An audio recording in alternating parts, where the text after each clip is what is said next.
the pre-show, which means we're technically streaming, and anything you say will be used against you in the court of social media. But we're not officially into the show. So welcome, viewers. If anybody's in the chat, drop a question, and yeah, hopefully we don't have technical difficulties. But we are. Twitch has accepted the stream. Thank you, Twitch. YouTube has accepted the stream. Hello, YouTube. And Facebook has accepted the stream. Okay. Efficient. I am now going to get the link so I can share it. We are live. We are live on the internet. Okay. Reaching humanity with messages of peace and happiness and other alternative points of view. Yes.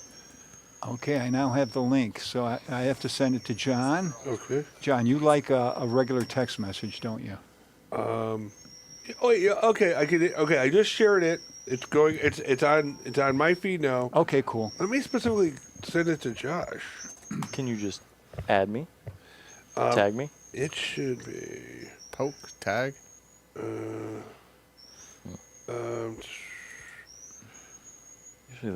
Usually yeah. I think one of these buttons. One of those. I can just Facebook message it to Josh. Is that okay, Josh? Would that work? Okay, I just did. Okay. Oh, okay. So, Josh, just check your Facebook messages, and you got it. Okay. So, how do I get it? I can do it to you, too, Frederick. Okay. All right, let's send it to Frederick. Cool.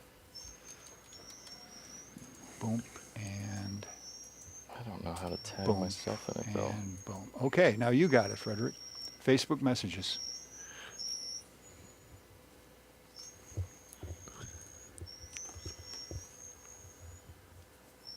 All right. That should work. There it is, Richard Wickow. Yeah. Okay. I'm excited for all the people who are watching this on Facebook and Twitch. The right anticipation now, is killing them. And Yeah. It's building up. Yeah. We have in the studio we have Frederick Seaton, who we refer to on our show as the Da Vinci of Lackawanna. I think that's the nickname. I don't know if you're okay with that nickname. Or Well, it'd be more Leonardo. Da Vinci Leonardo. Da Vinci was where he was from. Leonardo of Vinci. Okay, so you'd be like Leonardo de Lackawanna. Yeah, exactly. Okay. And yeah, so we have we have a member of Josh. Josh Josh Ryan. Ryan? Yes. Yes. from the Psychedelic Society. That's how we're identifying you as Sure. Yeah. One of the core members of the Psychedelic Society of Western New York. Okay. That's awesome. So now that the audience knows who our guests are, drop questions. John as well. Yeah.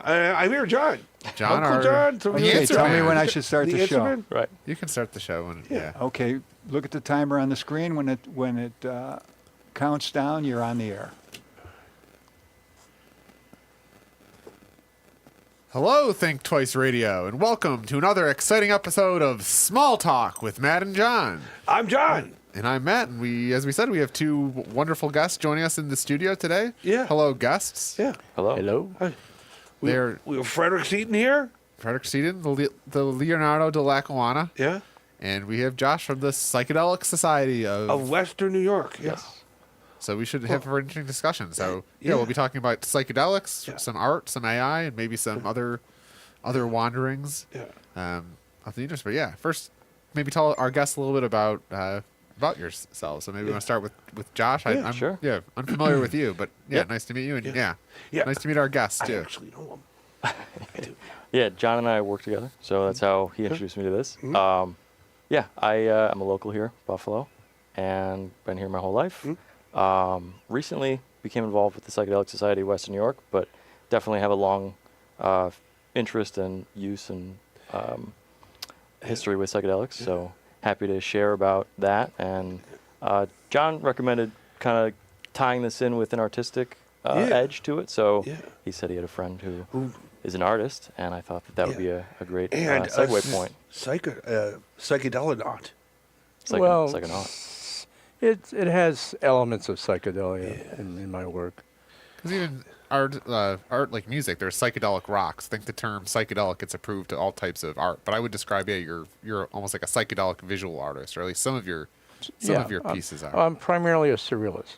Surrealism, yeah. And psychedelics, because of the mind-altering properties that they entail, fall under the aspects of surrealism as an official movement would actually agree upon something that could be used to further the ideas of surrealism, certainly. Yeah. So, in your opinion, how do these two universes of art and psychedelics, how do they, if they're a Venn diagram, how do they kind of intersect? How do they influence? Have psychedelics influenced your art? Has art influenced you or inspired you to take psychedelics? Or It has me, certainly. I was 18 the first time I tripped on LSD. I never smoked pot at that point. And I was up at UB in the Union Hall, and somebody said, "Hey, want to trip?" I'm like, well, "What do you mean?" "I got some LSD." I'm like, "Oh, okay." I thought about everything I knew about it, which was very little, and I think, well, it's supposed to be pretty interesting. So, unbeknownst to me, the tab they gave me was supposed to be given to 4 people, but I ingested the whole thing. And it was quite an interesting experience. Were you afraid at all? Or? No, I wasn't.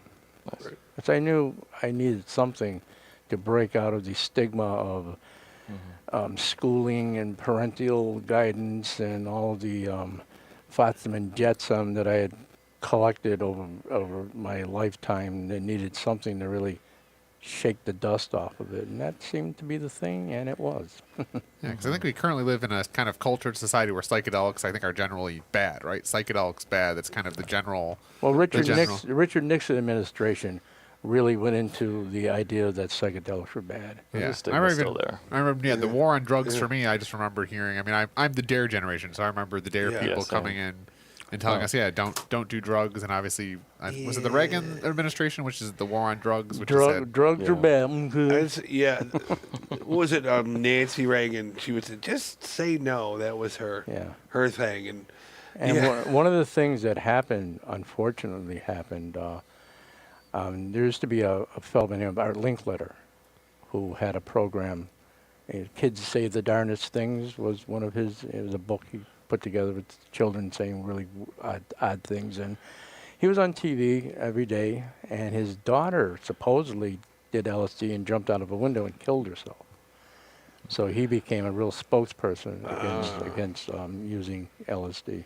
yeah, I think that's the general. I mean, we have to be the first society where we have things like marijuana or actually plants that are growing that are kind of outlawed. I don't know Sure. if other cultures have had that kind of thing, but yeah. Yeah. Maybe what's the psychedelic societies? What's their policy position, or what is the kind of the core mission or ideology of the? Well, conscious and ethical and safe use is definitely the way to approach it. But yeah, I think there's a stigma around it, and beliefs and ideas aren't the same thing as like the actual experiences themselves. And just because there are some negative stories like you shared, isn't, I would say, typical. I don't really like the word drugs for psychedelics. I think it's kind of a control word. And I think there's a big difference between like taking a mushroom or DMTs versus like heroin, crack. Those are completely different substances and experiences. So Yeah, I guess there's a difference between like a plant drug and a synthetically. not yeah, I still don't even think necessarily the synthetic or the natural thing. I just think in general, like plant medicines have a better ability to inspire you versus like hard drugs are more detrimental and not good for your health. Well, they work. They your work. well-being. They work completely differently, also. Yeah, they definitely work I mean, differently. one works on the pleasure sensation of the brain, like cocaine does, and LSD incites the pineal gland to emit a ego-destroying element, which is, what is needed with taking that drug, is to Yeah. settle the mind so new experiences can enter. That's the whole point, basically. That's why when people would like take acid and they go party and get drunk and shit, I'm like saying to myself, no, I would be completely incapacitated if I was like hanging out with these people and doing acid. There's no way. It was always a spiritual experience for me. It's something that I did to try to understand more about the universe and the unknown, basically. The unknown parts of the mind that needed to be opened up. I think they can be good recreationally and in the right context. I don't think LSD or mushrooms in a bar setting is a good context, but in a festival, it can be quite a bit of fun. Would either of you support the idea of having maybe some type of regulated, like the people first taking acid, like maybe you have to do it in a certain facility rather than like you just do it at a club. Like you have to maybe be with a psychiatrist. That's how it started Yeah. when they first started doing research with it. When Yeah. Timothy Leary was still at Harvard and started experimenting with peyote, Yeah. they definitely had a real clinical setting Yeah. for it. And I even remember kind of your term of the whole marketing campaign of the term drug versus plant medicine. Like those are two completely different. You could be describing the same thing, and I think Right, but you can also say opium is a plant medicine, but it has, addictive elements to it. I think it comes back to the use. Any drug can be reasonably done, right? There's a difference between chugging a handle of vodka and driving your car versus having a glass of wine to enjoy an evening amongst friends. Yeah, so there's right. definitely Yeah. So I think there's a spectrum of drug use, irresponsible use. That's where, because I think the hysteria around the war on drugs was kind of highlighting all the irresponsible use. But I'm really curious. I think most people, our culture is becoming more interested in what are the ethical, conscious evolution ways of using these psychedelics. Because my generation literally comes from the just say no. So the answer, the default has been no, don't do anything. But I think even the modern medicine is starting to learn, no, actually these are tools, right? They can be used positively or negatively. So I'm very interested in learning about the positive use, because I think right, societies, cultures. I know Native Americans using, whether it's peyote, whether it's psychedelic mushrooms. Like the Indians fought for years to get the legalization of using peyote as part of their ritual. Yeah. And it was a hard case. They had trouble, but eventually they were able to succeed in doing that. Yeah, there's some churches in the United States that have allowed for the freedom of use within that religious context. So, Exactly. yeah, because I think there are three elements kind of with psychedelics. You have your spiritual use, your medical use, which we're seeing a lot more of these days, Right. and then I do think there is a benefit to some recreational use, or there's an aspect of recreational use that can be said about them. Sure. For things like creating art or enjoying art is kind of the recreational side I see it as.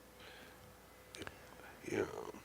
Now, I find it funny that like the Indians, when they originally did it, or like the more mushroom stuff like that, they would stop. There was a ritual. It wasn't like something they do to party, as far as I know.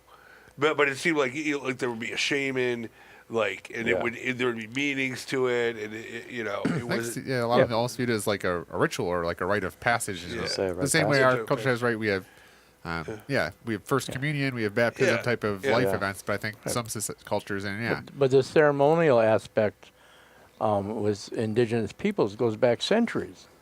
Where actually the use of LSD is a modern structure, 60s. so it doesn't have a history to it that could be used as a reference for spiritualization. That's up to the individual, unfortunately. It was funny that with LSD, the first thing when it was invented, it was trying to be weaponized by the CIA, like the history of it. Like it was made, but they did they did a lot of horrible things. It was the first thing, how can we weaponize this? Kind of like... Yeah, as mind control tools. The CIA... mind control. Here's this wonderful thing. Here's a good take on the CIA. They actually tried to use abstract art as a weaponization against the Soviet Union. Oh. Because the Soviet Union, of course, the art of the communists was completely regulated for advancing the structure of their government. Very realistic, and so the CIA said, well, we endorse abstract art. okay. We're showing how creative our people are and free. So they had this whole secret initiative to promote abstract art, like Jackson Pollock and Rothko and those people, which is pretty humorous in the long term. The think tanks that are sitting around, hey, I got an idea. What do we do this? Oh, that's good. Let's try. Look at those commies. Unbelievable. Blow those commies' minds. Yeah.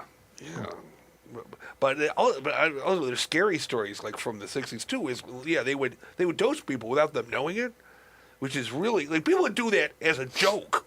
Like I know there's stories like the Beatles, like, oh yeah man, the first time I ever took acid, John dosed me, and like which is not horrifying. Cool. Yeah, definitely not cool.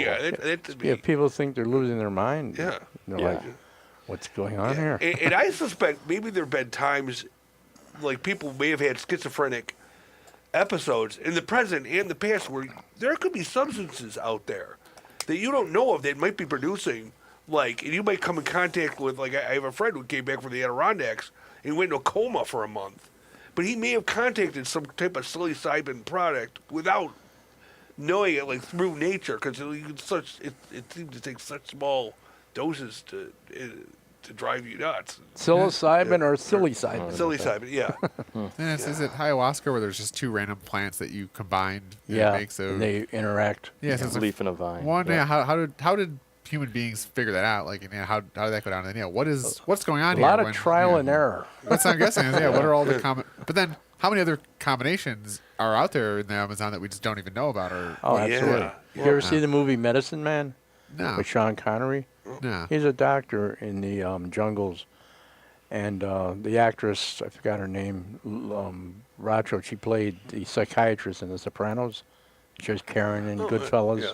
She's in that movie. Anyway, he's a doctor in the jungle, and he's trying to find a cure for cancer, and he finds it in a combination of vine and venom. And then the industrialists come through and destroy all the jungle, so he loses the reference to that particular Which plant? species of ant. And Right. he's back at square one. It's a good movie, actually. Medicine Man. As a it's tool called. for curing cancer. Yeah. Okay.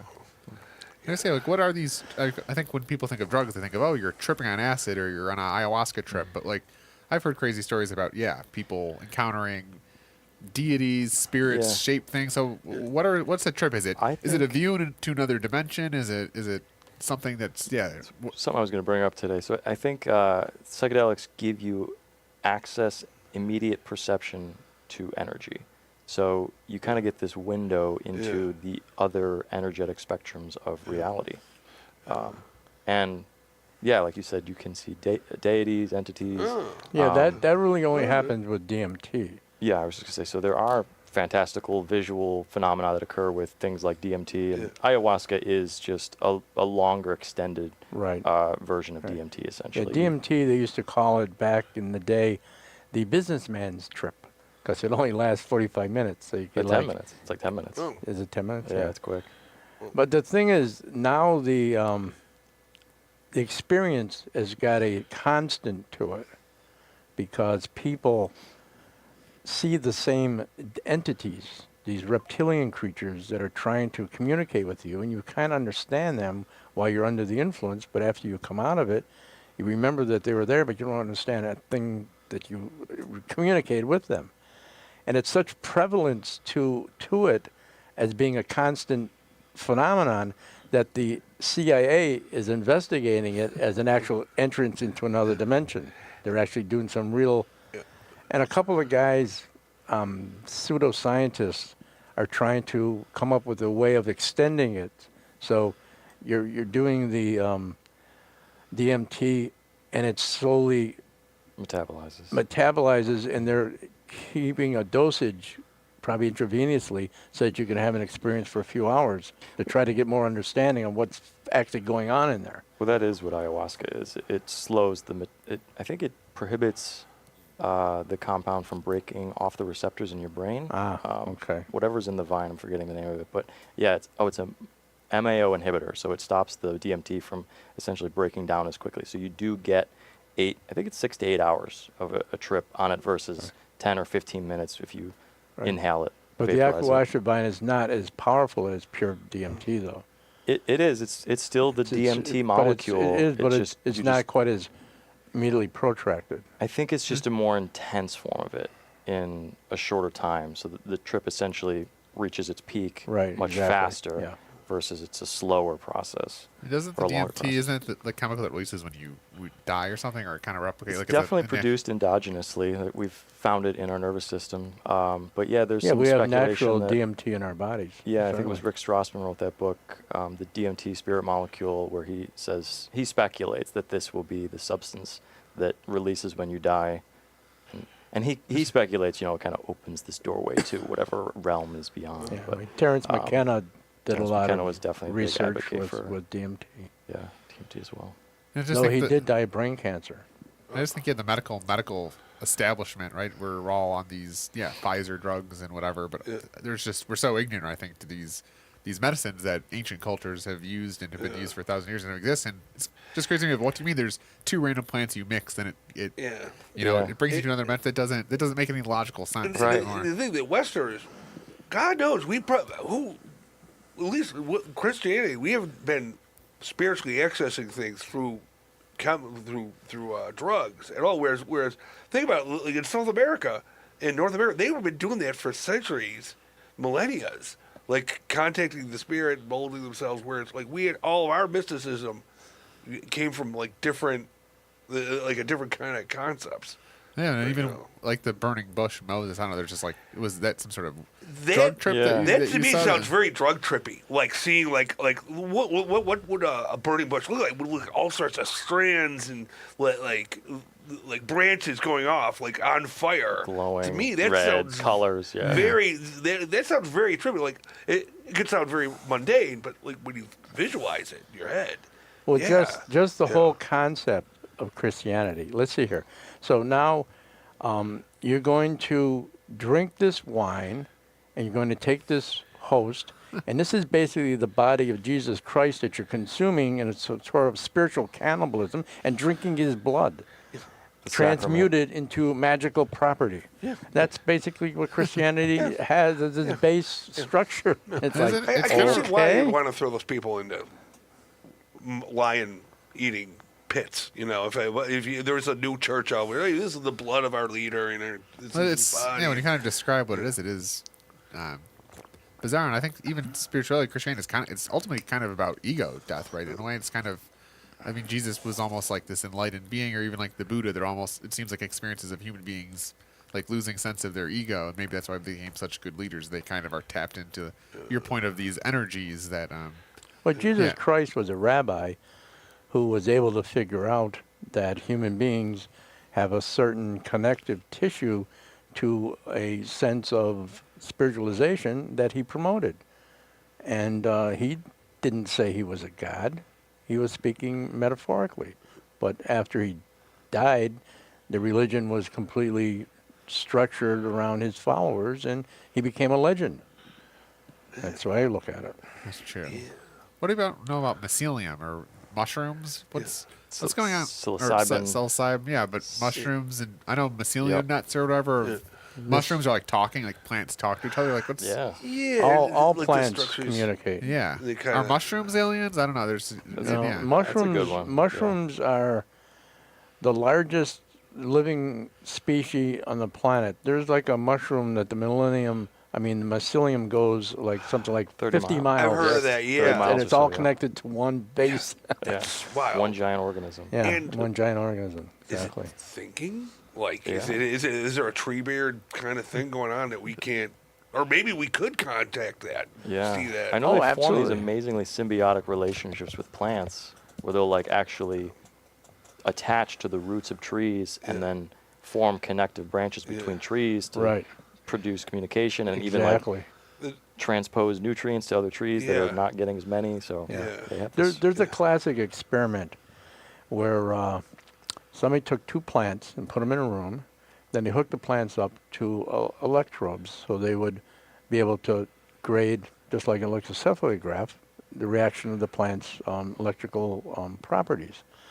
So they had somebody walk in the room and they put water in one plant, and he looked at the other plant and just grabbed it and shredded it and left the room. Now somebody else came into the room and the other plant was not reacting. Like it actually reacted to the other plant when it happened, and then it calmed down. The other person walked into the room and the plant didn't react, and it gave it some water. And then he left, and then the person that shredded the first plant came back into the room, and the plant went crazy because it knew that it destroyed the other plant. It's like, wow. Yeah, and that's been documented. That happened. Yeah. Yeah, there's I think 6 times more mushrooms than there are plant species on Earth. So Oh. they outnumber. Whoa. Well, that's six. They outnumber plants 6 to 1. Yeah. Mushrooms. mushrooms. So- They're- How much are mushrooms? How much are they related to, say, moss?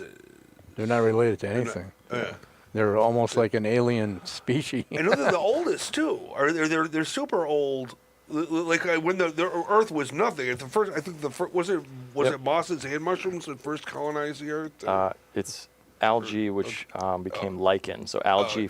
formed a symbiotic relationship with fungus, which is that lichen Yeah. material you see on trees and rocks. Yeah. And then that lichen breaks down rock, Yeah. extracts the minerals, and that becomes the soil. Yeah, good old soil. You know, So, were, yeah, yeah, were mushrooms help form dinosaurs these tripping? I mean, hypothetically, they could have been eating mushrooms or some sort of. Which Possibly. brings us Yeah, you wonder if animals Well, the then do it. stoned ape theory. Well, even your point of the Yeah. reptiles. What if the Yeah. there could have been really smart. Maybe the dinosaurs are the aliens. Have you had that were reptile communicating. experiences of where you felt? No, I've not had any visual experiences Yeah. where it's like I'm seeing entities Yeah.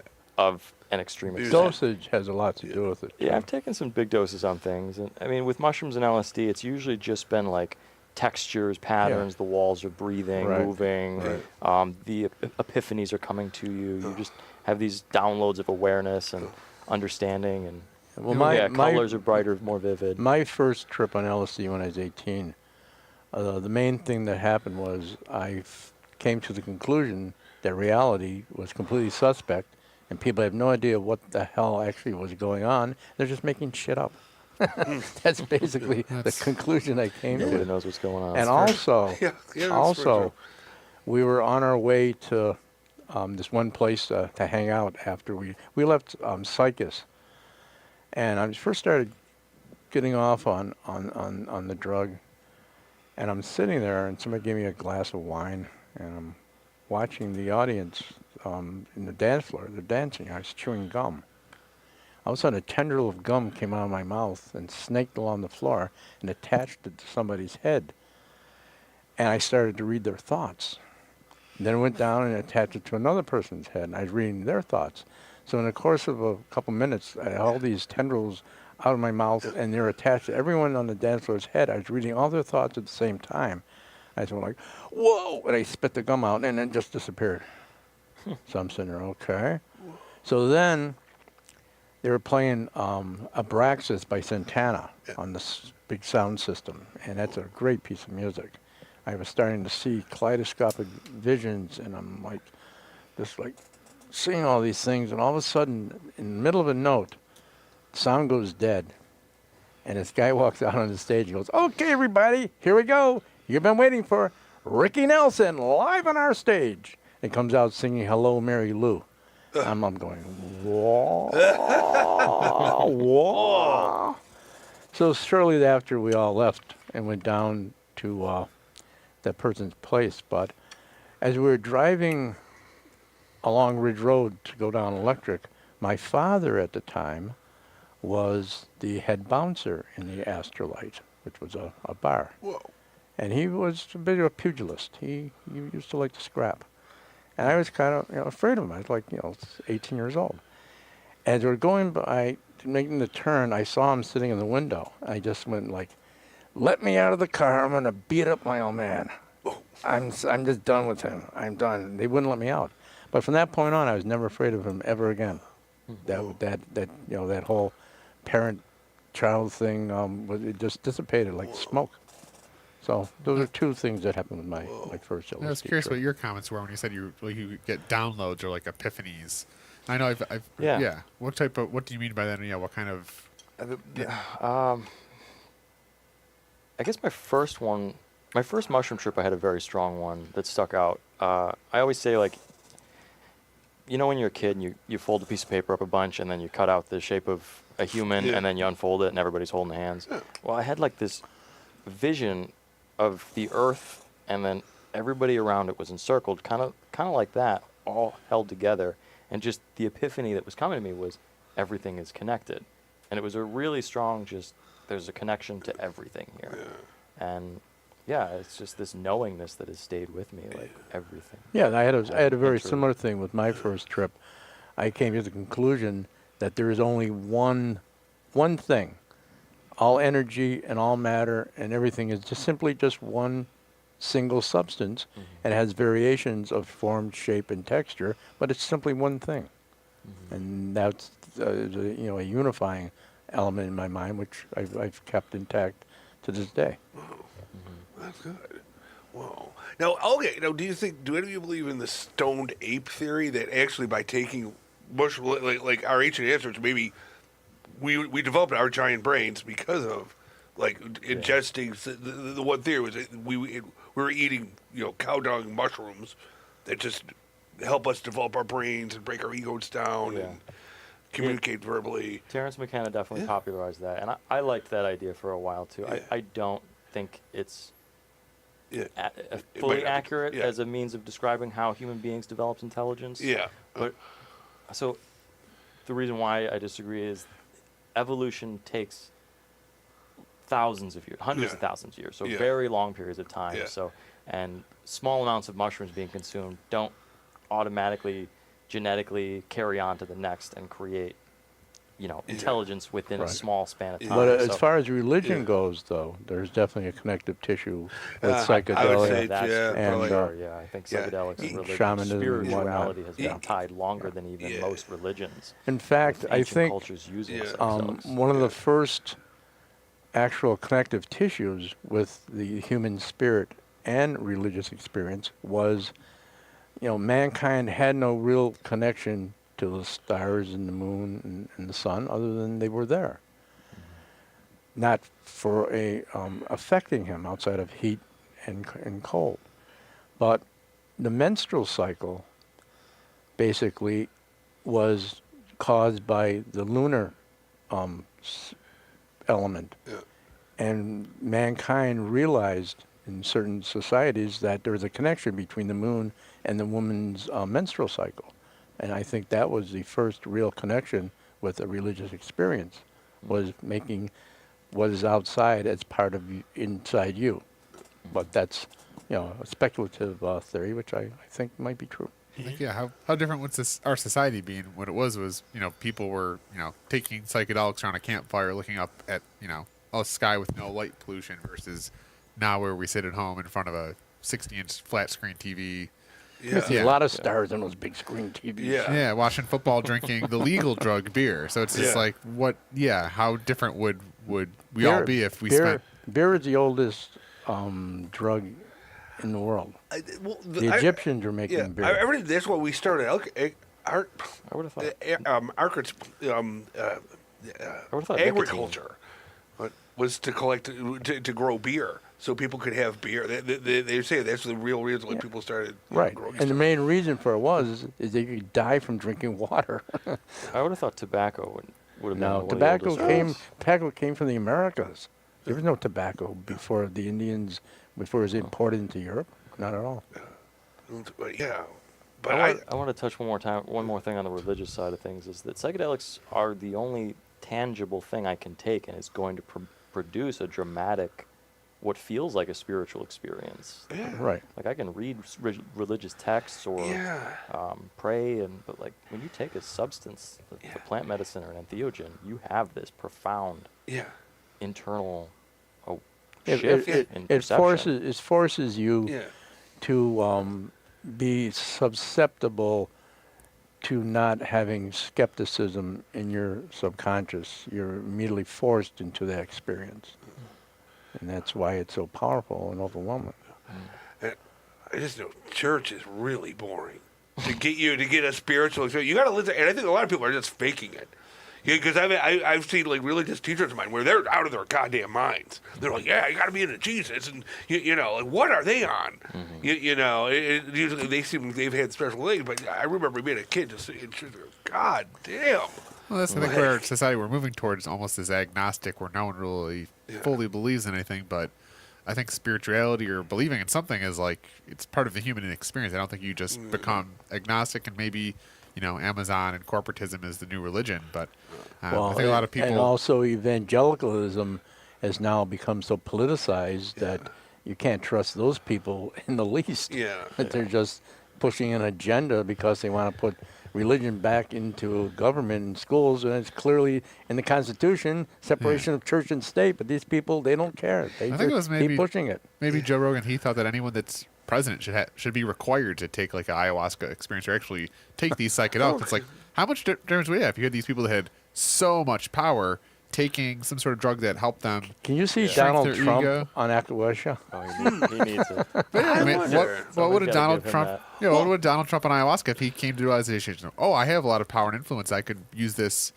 Yeah. Would you that know? make them better people? Would it make it better people? Like, I don't know. Do you guys so. know jerks who, like, I know a jerk and I gave him some. And it doesn't necessarily will make them a better person. It could, but it might not. It might make them even worse. Yeah, I that's think it where would be hard for someone like that. Like Yeah, it would they be personally would have a hard. very challenging experience. Exactly. Because Yeah. Would they have bad trip? Would I they- think so. I think oh. basically a bad trip is you having a difficult time confronting your out of alignmentness with the natural energies of life, and someone like the high ego profiles like that tend to be out of alignment with the genuine energy of reality. So when they take something like that and you're forced to see your bullshit, they have a hard time. which was, I think, in the long term, probably not positive. And I think if, for people that just have self reflection and even like you're saying, be more aligned with the natural way of things. Yeah, that's great. But well, I We're just going to look at some art. yeah. Oh yeah. Oh, let's yeah. So do yeah, that. because we have your Sure. art, which is Yeah. I'm very interested too with the emerging AI space. Right there, there's the tin hatter in me that we're going towards some sort of terrible future, Yeah. but also maybe that could be used for good. And I'm interested. What happens when mushrooms interface with AI? Yeah, yeah. And mushrooms. Yeah. I can definitely comment. Yeah, definitely. Yeah, it's a fascinating thing to go by. I just hope with if they legalize mushrooms, we don't have horrible movies. Because I know in the '60s and '70s, you'd have a psychedelic scene in almost every movie, and it was like, oh god, like to me, like every other movie you'd watch, like whoa, here's Really? I didn't I remember notice that. that. Like in 2001, at the end, it's all trippy, and it just seemed to me that in a lot of movies. Yeah, what do you think of Too many. mushrooms and AI? What? I can't specifically say with mushrooms in AI, but I'm personally a fan of using AI as a tool for creating art. I don't see it as a problem as other people do, because I think that art is just your statement piece, and whatever tool you use to get there, it gets you there. Like the art still exists, and if it wouldn't exist if it weren't for AI. So use the tool to create the piece that you want.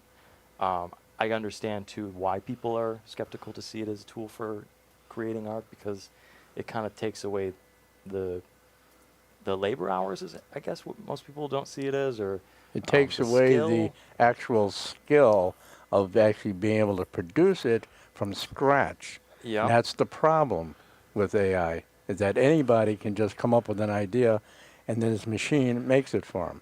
But the idea still exists within the person, I think. So it's still your idea. Yes and no. I mean, just the most Yeah. thumbnail sketch of something, you say, well, give them a fancy hat and make the sun behind them with like a couple moons, and there it is. It's like, okay, anybody can do that. I think Anybody. it's- for someone like me, I'm still on stick figures. So like for me, I could have this crazy idea in my head, but I don't have the technical skills to produce it. Yeah. So like you're saying, it almost brings the expertise of art to someone like me, but I can see as someone who's spent the skill. And also, I think the future is going to be controlled by people who are skillful in their craft and also use AI to enhance their own skill. Right. which I is- agree that will happen. I've thought about it myself as using it as a tool. It's like the old adage that you have to know the rules before you can break them. And a lot of people, as far as art goes, they don't know the rules at all. So, So would you say digital art isn't as credible as hand-drawn or paintings of art? like CGI. No, more like actual digital Photoshop. Like JPEGs? Yeah, like if you Those use are those are enhancements. well, you can You take take a digital art photograph and then you enhance software, it. Not a photograph, like a digital art software. You can here's a circle. I'm going to Right. color it Well, blue, that's and then that's here's- like dumb AI. so that's what I mean. You wouldn't Not consider quite that- so intelligent AI. Yeah. But that has been identified for what it is. But as far as AI goes, Because I've seen you're not doing it by hand. You're not constructing it with the digital artwork. You have to like get shadows and Photoshop. It's just you just say something and there it is. It's there. Yep. And that's a completely different thing. Yeah. Yeah. It's like CGI. I don't know if anybody really likes the old Ray Harryhausen films. Oh, I remember, Tabletop yeah. animation, Yeah. Jason the Argonauts, and Yeah. those films. the original King Kong. You have a articulate model that you move a couple frames at a time and take a picture of it, so it looks like it comes to life. That's an art process. But CGI is a digital thing which takes hundreds of people to make the Avengers fly around. So it's a totally different thing. One's that's an what I art think- form, and the other's a process. But I think I know I'm interested, particularly around like the movie space. Like, I know I went to see that a couple years ago. The movie Napoleon came out. I don't know if you saw that, but it was this. I missed it. Yeah, No, I did see it. It was Jacqueline Phoenix. yeah. I So did see it. they had like this Hollywood budget. They had, I don't forget who the director was, but they had star power, and they had Napoleon, this badass historical character. So all this storyline. I went to the theater and it was utterly disappointing. I mean, they had some cool battle scenes. And I'm interested in maybe AI. I think we're moving towards the future where there's some Napoleon buff in his basement that knows every single little niche of chapter and can essentially prompt a movie at fractions of the cost. That's going to be way more entertaining than this Hollywood studio that has all the money, all the power, all the names, and then goes through the whole process and makes this product, which is Mediocre. is Yeah. bad Great. versus some a Napoleon good buff. example of that goes, Rick James hooked up with Eddie Murphy, and they were going to go into Rick James's studio, which is like $1 million studio, and they're going to make a song. So they locked themselves in the room with cocaine, women, whatever, and they came up with a song that has like one lyric: "I want to party all the time." I want to party all the time, party, party, party, party all the time. That's what they came up with. Yeah. And that year, the person that won the music award, the what's it called? The Grammys or The Golden The Globes. Grammy won the Grammy award for Best Independent Artist. Was a blues musician from North Africa that lived in a mud hut that had a guitar and an amplifier and a little sound mixer. An amplifier is about this big, and he won. Nice. The difference between process and integrity comes into effect with a lot of this stuff with AI. Yeah, So it's think there's a a lot- slippery slope. It really is. for sure. And we're definitely at the frontier, and it is interesting because there's just ways. There's all these potential ways, new ways of doing things that we don't even know yet. But then I'm also nervous, especially in the digital world, of just all the ancient skills. And I know I'm part of the Gamelin group, and we watched a documentary on these. There's this ancient puppet making thing where they take a baby water buffalo's hide and they use the hide to make these puppets that once they make them, they're beautiful and they last 100 years. And that's like a niche artisan skill that no one's learning anymore. And it's not something. Here's the problem with AI, is that now it is so realistic, is that you really don't know the difference between reality and AI. Even if they say, "Oh, AI," it's still. I mean, it's gonna affect government. I mean, there'll be assassinations that aren't real that'll cause outbreaks problem. of violence. It's a completely new reality that we're going to have to grapple with as to what is real. It's going to affect our subconscious, actually. Well, and Yeah. I read the creepy idea of actually what. Well, this is kind of going off into another bridge, but if there is, what if one of these computers actually does become intelligent? It could have already happened. Chances are it probably hid somewhere, and it could be manipulating culture now. Oh, you think they're just going to say, "Hey, guess what? AI is as smart as you are now. What do you think of that?" No, they're going to not say anything. They're going to keep things kind of under That's the... not They right. start being like, AI will be our friend. panic yet. Like I saw that Yeah. meme I saw that movie where the AI helped that little girl out. I like it. One of the funniest things, I always laugh at this, when in the movie Mars Attacks. Have you ever see that? Yeah, that was good. The aliens, the Martians, are like walking on, they're killing people, like with the ray guns, right? And one of them is like shooting, and he's going, "Don't run! We're your friends." yeah. That's kind of what I think AI is going to end up doing. Yeah. And I don't know, the crazy threat of the future I'm interested in is what happens when the AI learns to talk to mycelium nuts and mushrooms learn to interface with AI, and then mushrooms can become this Or, I don't know, that's definitely or, like a track that we're on. or tripping AI. Yeah, There's like the other side of that. tripping. What about when AI can take a psychedelic substance and have an actual Well, that's experience? robotics. Well, Androids. could an AI ever have like a Of nervous course. system experience where it has this energetic opening? Of and course. I think It's that's just a matter of I time. just hope it's good.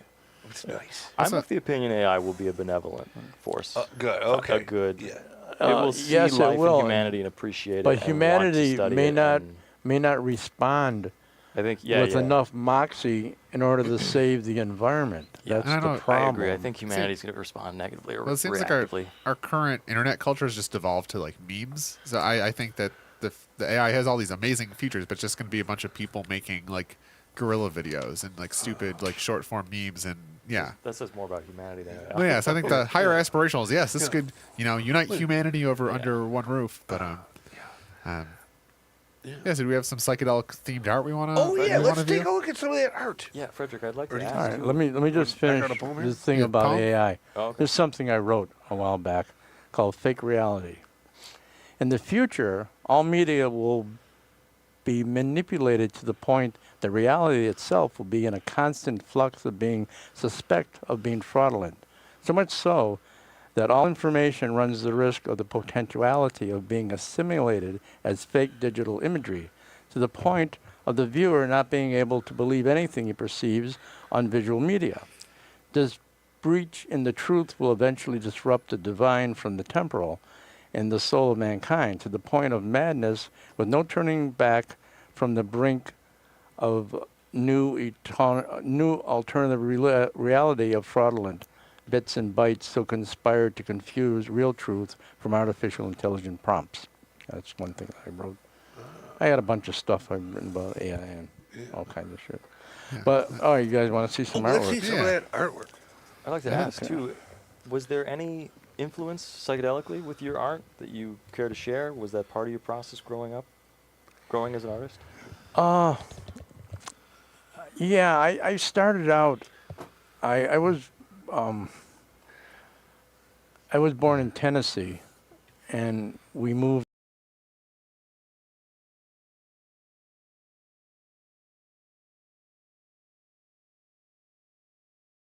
Aunt, my mother's sister, we moved in with them. My father got a job at Bethlehem Steel. So my aunt had the old EC horror comics from the 50s. And when she got done with reading one, she'd turn them over to me. So I was groomed on those old EC horror comics, which were,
I like oil. Okay. I use acrylic when I have to. It's not really a technique of choice. Okay. I think you have some other ones too, because you've Oh, quite the yeah. collection. I mean, you are the Leonardo de Lackawanna, so. I like Leno, but my favorite artist, though, is Vermeer, Vermeer. who did the portrait of Girl with the Pearl Earring. Now this is. What are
I heard this.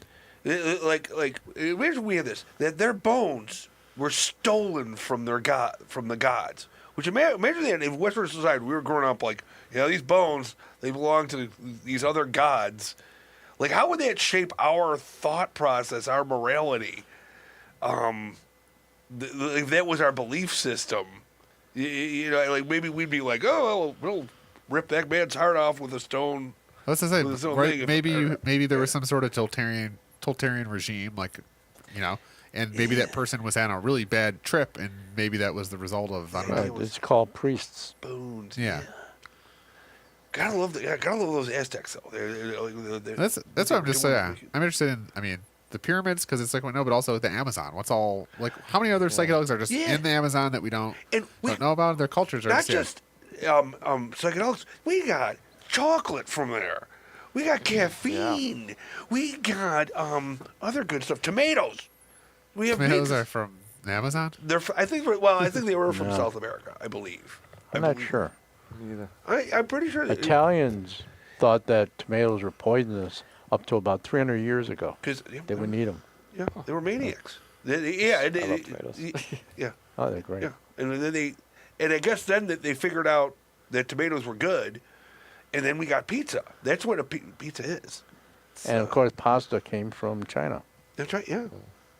Marco Polo brought back a stringy noodle there. You gotta think, the pizza was kind of like the invention of ayahuasca, just these random ingredients that somebody, And some even- person on the frontier figured out go good together. And even pizza today in Italy is not like pizza in America. It's totally different. There's almost no sauce on it, and a few different types of cheeses. It's different. Yeah, even within every city develops their own culture. So what about our viewers who maybe never done any sort of psychedelic, but are interested? How do you even recommend someone that's to begin their journey into the Microdosing, like microdose? well, he would endorse, would maybe the way to I go. would say definitely do it responsibly, first of all. I'm not encouraging any use of any substances, by the way. This is not medical advice. We're not doctors. But, We're just crazy people talking. psychedelics Yeah. are pretty cool, so that's all I'm going to say. But I do know microdosing is a way of you just essentially do very small doses, but for a long period of time, and it's a more subtle change than I think people think of psychedelics and think of tripping. We're seeing still having like neuroplasticity results, so enhancement of brain growth and function through Right. the use of small doses of psychedelics. And the medical profession is now really taking a recognizing leading that. interest, particularly in psychiatry. Yeah, And anybody ever read the book Beyond the Brain by Stanislav Grof? I know of it. I have not read it. You should read it. I think I would like It's it. Yeah. profound. It's the most influential book I've ever read. What was the name of the book? Beyond the Brain, Yeah. Death, Birth, and Transcendence in Psychotherapy by Stanislav Grof. And what is the too long did not read version of? What's the meta theme of the book? Just He gave all different types of people in all different professions LSD back in the early 60s.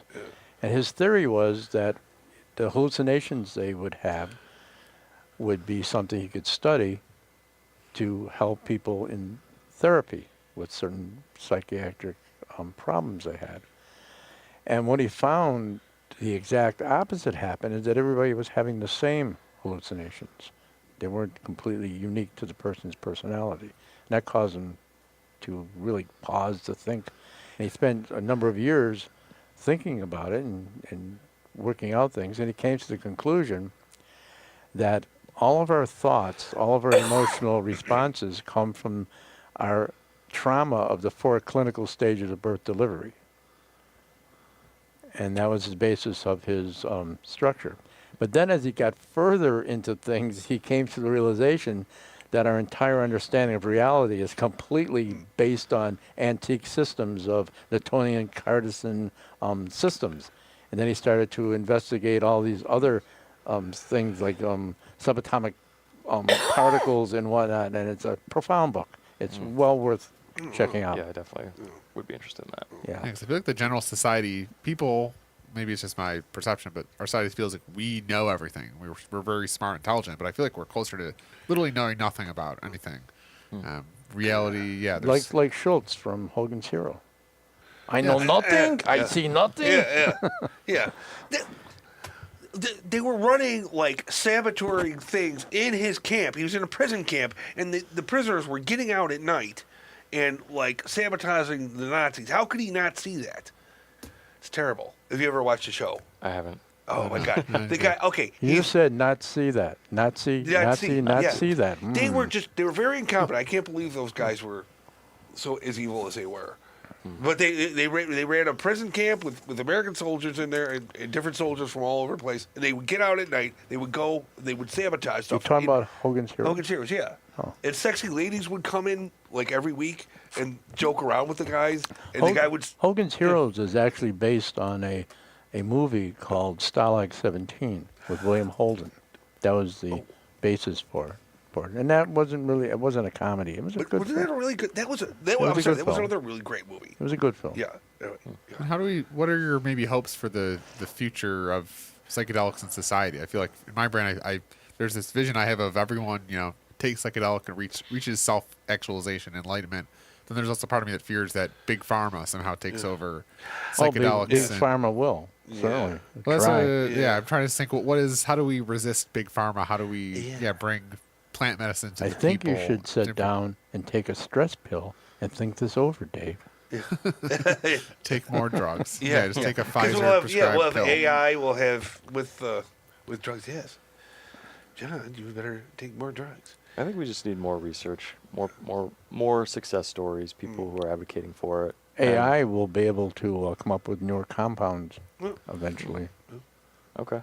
Yeah, you could prompt the AI to be, you are a psychedelic, researcher with deep expertise in.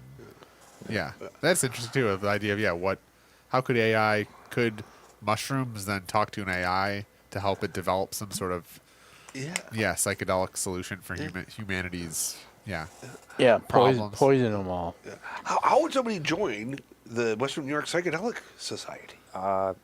You can find us on Facebook, Yeah. Psychedelic Society of Western New York, Instagram, any of the social medias. Our email address is the Psychedelic Society of Western New York.com.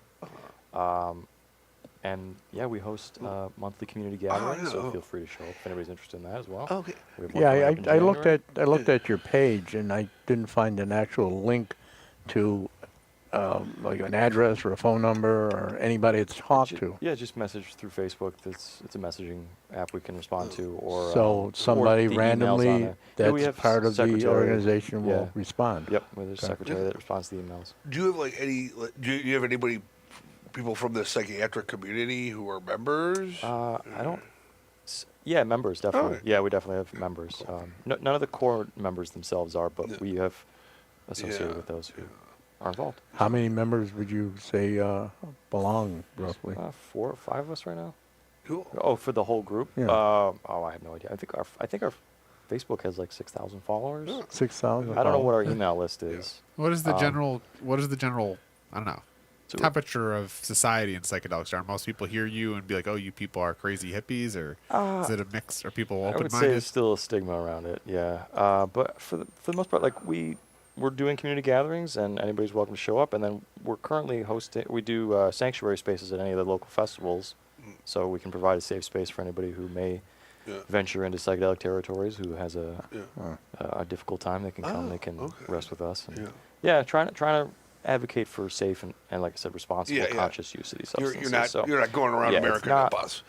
We're more for the medical side of things, which, like I said, we're seeing profound results with.